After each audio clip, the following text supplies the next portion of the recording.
Napatakbo palapit si Farah sa mga gamit niyang asa labas ng kanyang inuupahang apartment. Napananok siya na magawi ang tingin sa harap ng pinto. Nakatayo doon si Aling Trining, ang landlady niya. Nakapamewang, umuusok na namang ilong at handa na siyang siwagawan. Pagbilang niya ng 3, nangyari na nga inaasahan niya. Abat salamat naman sa Diyos at naisipan mong umuwi. Baka nakakalimutan mo, 3 buwan ka nang hindi nakakabayad. Sagad na sa butong pasensya ko sa iyo, Farah. Hindi libre ang pagtira mo dito. Wala akong pakialam kung wala kang pera kaya ayan. Tinapon ko na lahat ng gamit mo dahil kanina lang may dumating na kailangan ng matitirahan. At syempre dahil may datong sila, binigay ko na yung apartment mo. Alam ko kasi na hindi ka naman makakabayad ngayon. Napaikot mata na lamang siya. Kahit kailan talaga napakadaling masilaw sa pera si Aling Trining. Ano pa nga bang magagawa niya? Sa labas na nga lang lahat ng gamit niya, kukontra pa ba siya? Pero hindi naman kasi makatarungan ang ginawa nito. Sana man lang hinintay siya nitong dumating bago itapon lahat sa labas ang kanyang mga gamit para man lang maayos niya kaysa naman ngayon na hindi niya alam kung ano unang pupulutin. Kahit naman sabing hindi pa siya nakakabayad, magbabayad din naman siya. Nakadagdag pa na marami nakikiusyoso mga kapitbahay niya na ngayon nakadungaw sa mga bintana nila. Magdamag ako naghintay sa iyo kagabi dahil sabi mo, babayaran mo ako pero anong napala ako? Wala. Tumilik na mga mata ko, hindi ka pa rin dumarating. Naghintay lang ako sa wala. Sana matagal na kitang pinaalis mula na nagtanggal ka sa trabaho mo. Dahil pati ata ako nahahawa na sa kamalasa mo. Letse. Pagpapatuloy pa rito na hinayaan lang niya. Kusa lang din naman itong titigil kapag napagod. Pero iba ngayon eh. Mukha nagkamali siya dahil wala yata itong balak tumigil. Naisip niya ang sinabi nito kanina. Magdamag itong naghintay? Napakibit balikat siya. Paano ba siya uuwi kung nasa kulungan siya at dumagdag pa yung hambog na lalaking yun? Puro kabastusan ang lumalabas sa bibig. Kanina nga, pagkatapos itong masampal, agad siyang lumayo at nang mapansing nakatagis bagang lamang ito at di umiimik, mabilis siyang kumaripas ng takbo pabilis ng opisina. Pero pagdating niya sa may ground floor, sumalubong sa kanyang lalaki sa sekretary nito. Kung hindi siya nagkakamali, si Troy ang pangalan. Nagpresenta itong ihatid sa kung saan siya nakatira na hindi na rin naman niya tinanggihan sa kawalan ng pamasahe.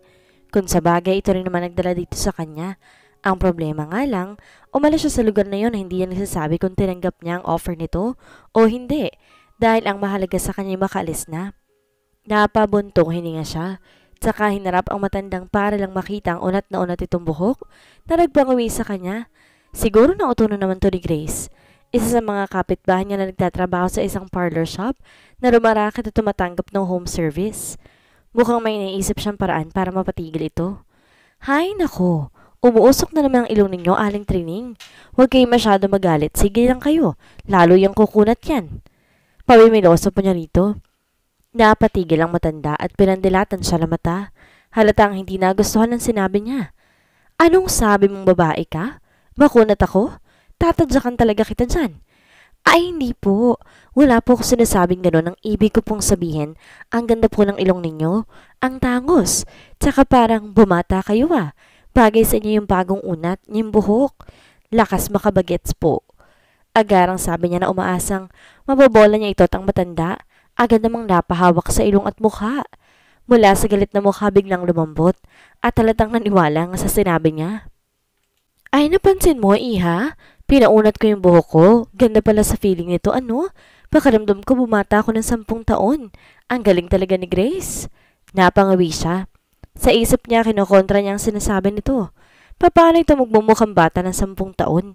Nagbukang lumapad nga mukha nito dahil sa pagkakaunat ng buhok. Pero dahil masayang-masaya nga ang matanda, hinayaan na lang niya. Mukha pa namang nakalimutan nito ang pagbubunga niya sa kanya, na agad naman niyang sinamantala. Pinaskil niya sa mukha ang ekspresyong kahit na sino makakita ay maaawa sa kanya. Paano ba yan, Aling Trining? Hindi ko muna kayo mababayaran sa 3 buwan kong upa. Huwag po kayo mag-alala, mababayaran ko naman kayo sa susunod na buwan dahil makakahanap din naman po ko ng trabaho. Pinaalis naman ako pero babayaran ko pa din naman kayo eh. Ano ka ba, iha? Okay lang yun kahit di mo na ako bayaran, ayos lang. Total sinabi mo naman maganda ako kahit huwag ka na magbayad ng 3 buwan mong pagtira dito. Napangisi siya. Sabi na nga ba niya't kunting utulang niya dito, makakalibre na siya. Mission accomplished. Sa ngayon, poproblemahin lang niya kung saan siya matutulog ngayong gabi. Ang sabihin, mainit ay kulang para kay Alvaro. dahil kahit nasa ilalim niya siya ng shower na may tumutulong napakalamig na tubig, hindi pa rin maibsan ang init na nadarama niya mula pa kanina. Napamura siya at inis na kinuha ang tuwalya na nakasabit, saka mabilis na ipinuna sa buong katawan. Pagkatapos ibinalot ito sa ibang parte ng kanyang katawan at lumabas ng banyo. Unang pumukaw sa kanyang atensyon pagkalabas ay ang cellphone niya nakailaw ang screen na hudyat na may natanggap na bagong mensahe. May 3 missed call at isang mensahe na sinipat siya nito. Si Troy nag-miss call. Ito rin nagpadala ng mensahe at base sa call history niya, may 1 oras na nakalipas mula nang tumawag ito. So ganun siya katagal nag-shower? Sa pagkakaala niya kasi pagkarating niya kanina, naligo na siya agad. Boss, your girl is bothering me. What should I do? Basa niya sa mensahe. Kumulot ang noo niya. Anong sinasabi nito? Hindi na siya nag-atubiling mag-reply sa halip. Tinawagan niya ito pabalik. Matagal bago may sumagot sa kabilang linya na ipinagtaka niya. Dumoble ang pagkakakunot ng kanyang noo na makarinig siya ng ingay sa background. Bago pa man ito makapagsalita, inunahan na niya ito. Who is the girl you're talking about and where are you? Why is it so loud there? Tanong niya pero nabigla siya nung babae ang nagsalita sa kabilang linya. Lasing ang sekretary mo kaya ako nang sumagot. Pasensya ka na kung pinakailaman ko tong cellphone niya ha. Hindi niya kasi kayang sumagot. Mas lalong nag-init ang kanyang katawan nang marinig ang boses to.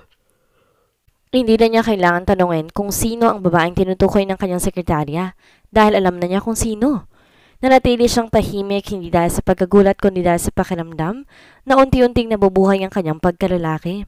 Napakalamyos ng boses nito at tila kay sarap pakinggan. Para bang walang kasalanan ginawa sa kanya kanina? Oo, ang babaeng nasa kabilang linya walang iba, kundi ang babaeng hindi niya nakitaan ng takot at sumampal sa kanya kanina, si Farah Santos. Ang dahilan kung bakit galit na galit ang kanyang pagkalalaki. Pwede ka bang pupunta dito? Kanina pa kasi ako nahihirapan eh. Te-text ko lang sa iyong address. Ang bigat na niya kasi.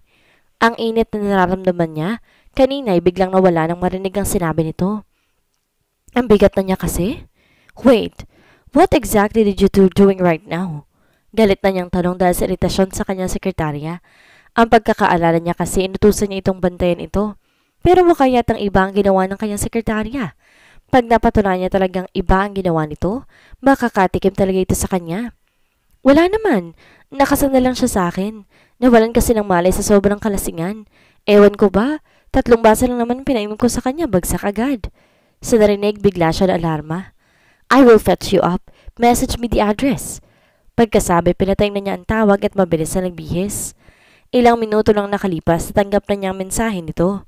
Ibinigay nito ang address kung nasa lamang ito ngayon.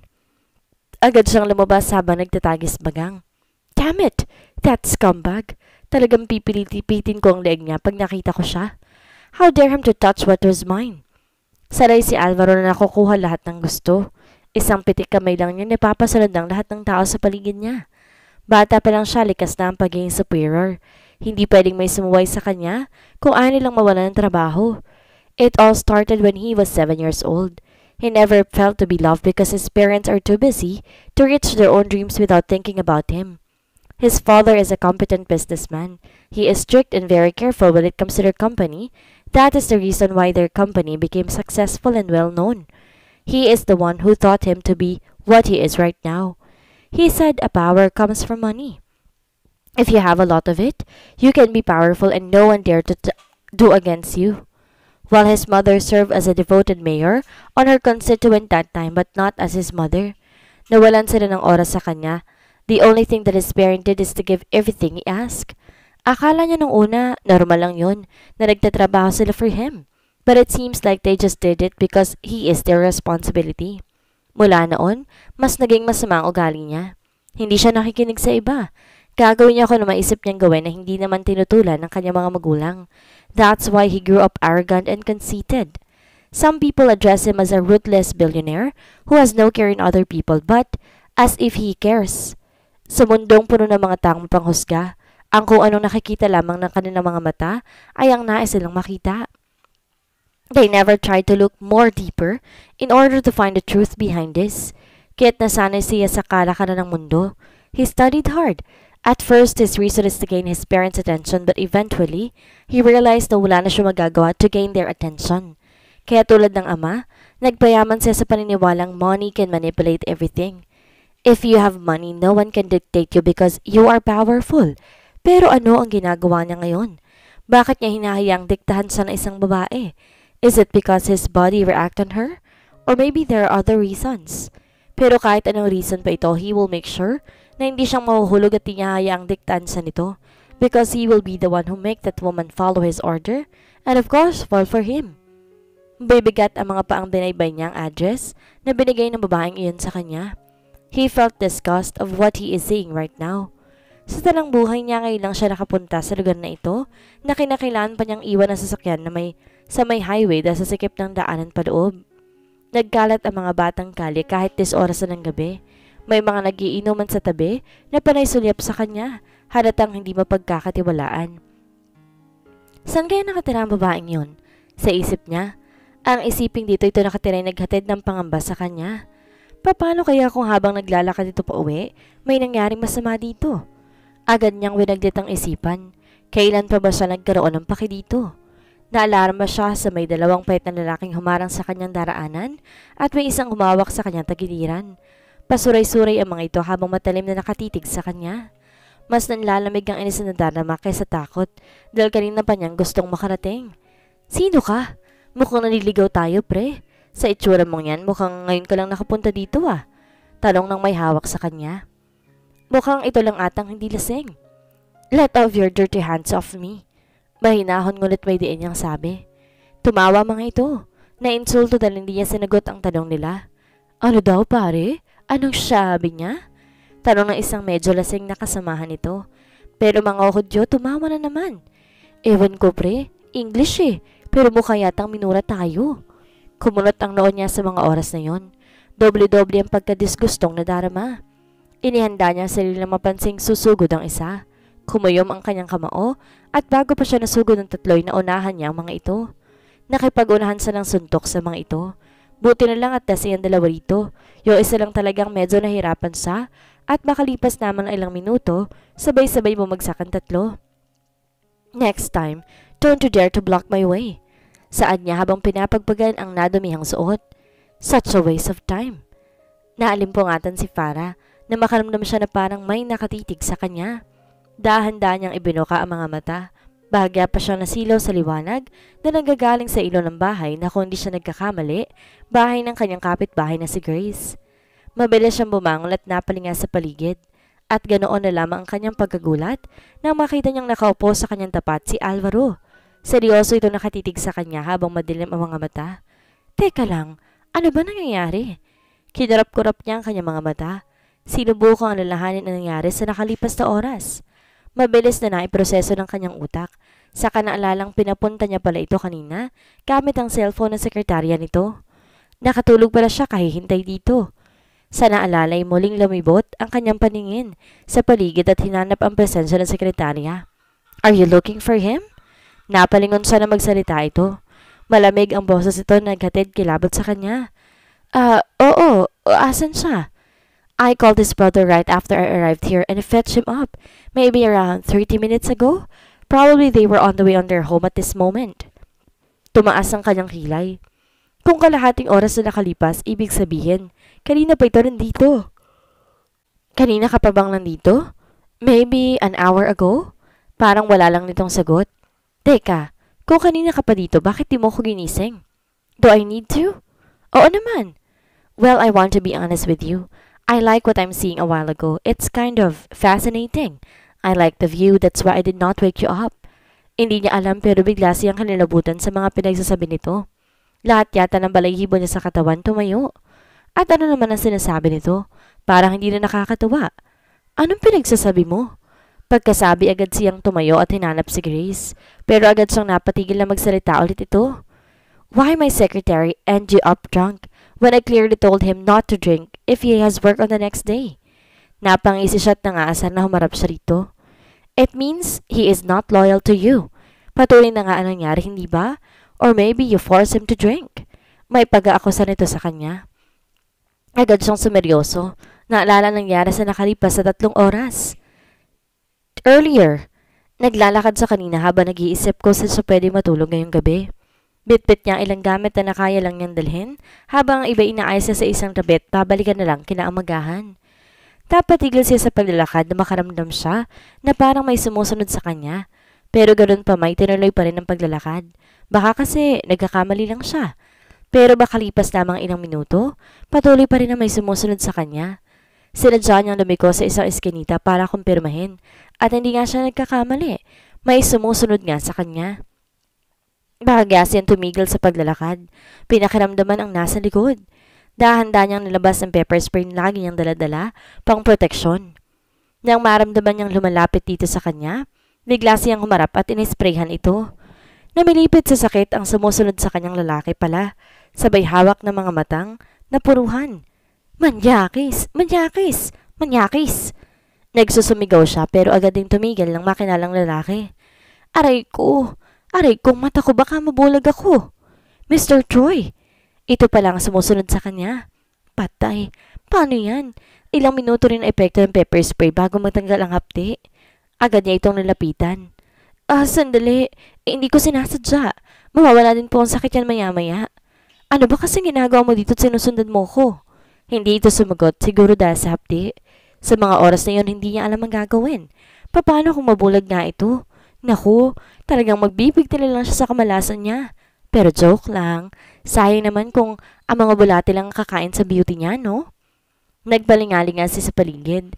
Makakatulong sa kanya at hindi nga siya nagkamali. Dahil mo kaya yatang naging hulog ng langit ang kapitbahay niya na si Grace nang dumaan ito sa kinaroroonan nila. Naku Grace, hulog ka ng langit. Maraming salamat at tumating ka. Pwede mo ba akong tulungan? Beb, ano yan? Teka, lalaki yan ah. Hala Beb, may bala ka bang gasain yan? Nag-i-hysterical na tanong nito.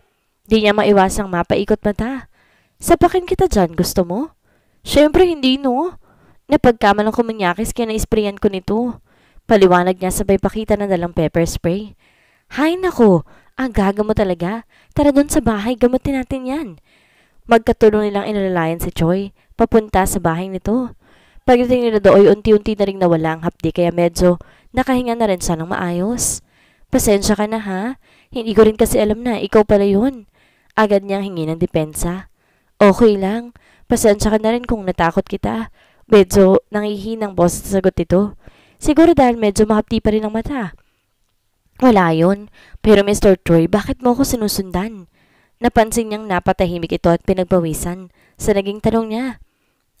Ano kasi pwede ba ako makiinom? Sabi nito imbes sagutin ang tanong niya. Sandali, tumayo siya upang puntahan si Grace na nasa banyo. Pagdating kasi nila kanina, dumiretso ito sa banyo.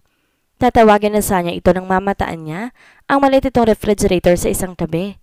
Binuksan na lamang niya ito at kinuwang isang pitsil at hindi na nagpaalam. Nagsalin siya sa isang baso at mabilis na binalikan ang lalaki saka inabot dito. Agad naman ding ininom ito at mukhang kulang pa ang iniinom dahil kinuha nitong pitsil at ito na mismo nagsalin na nasundan pa ng nasundan. Binitawan na lang itong hawak na baso nang maubos ang laman at sakto niyang paglabas si Grace galing sa banyo. Nagulat siya nang bigla itong sumigaw. Naku, alak yan. Hindi tubig. Bakit mo ininom? Nanlalaki ang kanyang mga mata na napatingin siya dito. Patay. So, yun ang nangyari? Tanong ni Alvaro. Pagkatapos marinig ang paliwanag nito, napahugot siya ng hininga sa kanapang isi. Che, what a stupid secretary. Atras abante si Farah. Hindi niya alam kung tutuloy ba siya o hindi pero sa kalagayan niya ngayon, talagang kailangan niyang tumuloy pero para ano? Kasalukuyan siya nakatayo sa harap ng building na may malaking nakasulat na pinakatuktok, Sandehas ko, ang kumpanya ng gagong iyon. Hindi niya akalain ganito pala ito kalaki. Noong unang punta niya kasi dito, masyado siyang bothered kaya hindi niya napansin na sobrang gara at laki pala nito. Kung ganoon, masyado palang malaking taong binabanggaan niya. Tulad na nakasanayan, tumaas ang kilay niya sa naisip. Hindi niya kaya ito binabangga. Ito ang bumangga sa kanya. Kulang sa pansin kasi. Napabuga siya ng hangin. Papapasukin naman siya siguro, sa isip niya. Pumasok siya at kinausap ang babaeng nasa front desk. Maganda ito pero parang hindi friendly. Ganito bang lahat ng empleyado ng hambog na iyon? Katulad niya? Good morning. Nandito po ba si... Napatigil siya. Ay ano nga ulit pangalan ng gagong yun? Napapalo siya sa kanyang noo. Ilang beses na niya ito nakausap pero hindi pa rin niya alam ang pangalan nito. Bakit ba kasi napaka makakalimutin niya? Sila ba yan pa ng pride niya? Paano niya ito makakausap kung pati pangalan nito hindi niya alam? Yes, who are you looking for? Bumalik ang tingin niya sa babae. Ano kasi, hindi ko alam ang pangalan niya. Pero siya yung may-ari ng building na to. You mean, Mr. Sandejas? Talong nito at bahagya pa siyang tinaasan ng kilay. Pero hindi niya yun pinansin. Oh, yun. Tama yun nga. Nandito ba siya? Yes, but do you have an appointment? Wala pero kilala niya ako. Hindi ba ako pwedeng pumasok? Talingnan siya nito mula ulo pababa. Pagkatapos mas lalong tumaas ang kilay. Maayos naman ang suot niya. Ano kayang kinatataas ng kilay nito? Pero kailangan niyang pumasok kaya kalma lang siya. Ay, sarap tanggalin ang kilay. Arte nito. I'm sorry but regardless of our protocol, you can't meet our boss without appointment. Kahit sandali lang? Pagbumakaawa niya pero mas lalong tumaas ang kilay at umikot ang itim ng mga mata nito. Ang taray! Have some appointment first. Sige na, importante lang. Hindi naman ako magtatagal, promise. Sobrang bilis lang talaga to, please. I said I have an appointment first. Ang hirap naman pakiusapan nito. Sa isip niya. Saan pa pwede magpa-appointment? Sa'yo ba? Hindi naglalagay sa paningin niya ang muling pag-ikot ng mata nito. Kung hindi lang talaga niya kailangan kausapin ng lalaking yon, baka kanina pa ito pinatulan. Pero dahil kailangan niya magpakabait, sinantabi niya muna ang inis niya dito. Our boss is too busy for the whole month because he has to meet some important person and business partners. So if you want, I will schedule you on next month. Next month pa? Ngayon ko na kailangan sabihin to Hindi ko na mahintay yung isang buwan. Tsaka nakapasok na ako dito Kasama ko pa yung lalaking version ni Betty, si Mr. Troy. I'm sorry? Matari pa nitong tanong sa kanya. Siguro hindi na nakapagtimping hayagang ipakita ang totoong ugali. Alam mo ikaw, hindi ko alam kung anong problema mo Maayos ako nakikiusap sa'yo dito pero ang taray-taray mo. Hindi nga pala ako magtataka kung bakit nakikiusap ako sa'yo. Ganyan ang ugali mo. Dahil siguro sa kaarogante ng boss niyo na dapat yun na rin mga empleyado niya. Hindi na rin nakapagtimping sagot niya. Tumaas ang kilay niya at pinandilatan pa ito. Excuse me, you're crossing the line. I'm just doing my job, so miss, whoever you are, get out of here before I call our security and force them to drag you out. Nang gagalain din itong sabi sa kanya. Halata rin sa mukha nito ang sobrang pagkainis. Napansin niya rin nakakakuha na sila ng atensyon sa mga taong nasa paligid. Che, hindi mo ko kailangan ipakaladkad para umalis dito. Dalalis naman ako ng kusa Pero may tanong ako. Required ba na ikutan at taasan ng kilay ng mga empleyado ang guest na nagtatanong? Curious lang. Nakita niya ang pag-usok ng ilong nito at saka padabog na kinuha ang telepono na nasa gilid ng lamesa. Pero bago pa man ito makapag-dial, nahinto ito. Pati siya na marinig nila ang pagtawag sa kanya ng taong nasa kanyang likuran. Miss Santos? Dahan-dahan siyang lumingon. Napakanga na makitang taong nasa kanyang harapan. Magkasabay nilang sabit ng babae. Dahan-dahan siyang tumingin rito. Ulo hanggang pababa. Napakagwapo pero halata sa mga mata ang ilang araw na hindi pagkakatulog. Pinag-iinitan sa mukha nang biglang maalala ang huli nilang pagkikita. What are you doing here? Tanong nito sa kanya na nagpabalik sa kanyang katinoan. Mr. Sandejas, nandito ka. Pwede ba kitang makausap? Pag-aalinlangan niyang tanong. Pero wala kang appointment. Pwede ba? Matagal itong sumagot bago bumaling ang tingin sa babaeng nakasagutan niya kanina. Why did you not let her inside my office? Napamalagit ang babae sa tanong ng boss. Pagkatapos ay nagbabaling-baling ang tingin sa kanilang dalawa. Sir, but she doesn't have an appointment. That's why I didn't let her in. Did you ask her name? Malalim ang boses nito at sa tono ng pananalita para nakita nito ang lahat. No sir. Nanginginig nitong sagot at nakita siya na parang naluluhan ng babae. Narinig niyang napabuntuhin nga si Mr. Sandejas. Kasulod ng pagtagis ng bagang nito, pero kahit gano'n nanatili pa rin ang pagiging kalmado. This day will be your last day in this company. You're fired.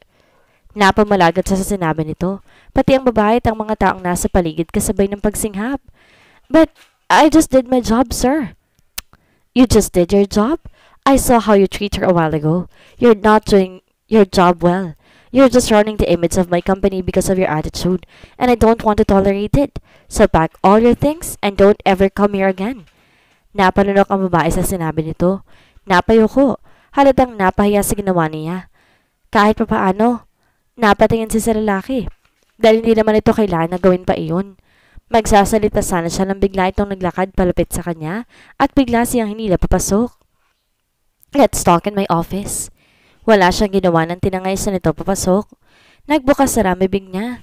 Gusto magsalita pero walang lumabas at ang tayong narinig na lang niya ay ang pag-iyak ng babae. Naiinit siya sa babae sa naging trato nito sa kanya pero hindi naman siguro makatalungang tatanggalin niya ito ng gano'n na lang, hindi ba? Bakit mo ginawa yun? Hindi mo naman kailangan gawin yun, hindi ba? Sunod-sunod na tanong ni Farah sa lalaki na bakas pa rin ang pagkadisgusto sa mukha. You barged here without letting me know and now you're questioning me why I fired her? Kalmado ngunit naiiritang sabi sa kanya ng lalaki. Hindi niya ito masisisi dahil alam niya, hindi maganda mumunga dito sa umpisa ng araw. Paano ko naman sasabihin sa'yo? Wala naman akong number sa'yo pero sana hindi mo na ginawa yun. You know, if you're thinking that I fired her because of you, well, don't assume because I will still fire her kahit na hindi pa ikaw yung nagtatanong. We were not trained by employees to be rude, whoever guess they will face, and basically, she was rude to you, and that's the reason why I fired her. So stop nagging me and tell what you're doing. Kahit ayaw niya, ibumangon ng inis niya rito. Well, may punto naman siya. Ang kaso lang hindi talaga niya yun makuha magsalita na hindi siya naiinsulto. Sama na ugali. Pumunta lang ako dito para tanungin kung open pa ba yung offer mo. For being my sex slave? Of course, still open. Nanlaki ang kanya mga mata sa sinabi nito. Kahit kailan talaga'y napakabastos ito. Ang assuming mo rin talaga, no? Sa sama na ugali mo kahit na ikaw pa ang kahuli-huli ang lalaki sa mundo, hindi ako papatol sa'yo. Ang sinasabi ko pagiging personal assistant mo. Sigaw niya pero ang hudso tumatawa. Tila may saltikwa ito na kanina lang galing galit ngayon tumatawa. You are so defensive. I'm just kidding here. And don't worry sa itsura mong yan, hindi rin ako papatol sa'yo. Kahit sino pang lalaki, walang papatol sa'yo.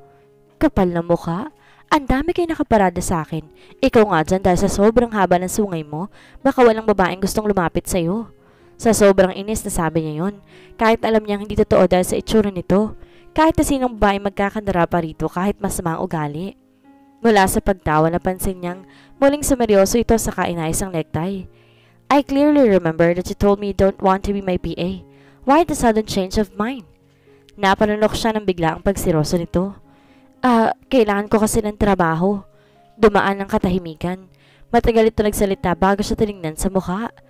Are you willing to move into my place? Natigilan siya. Sa place niya?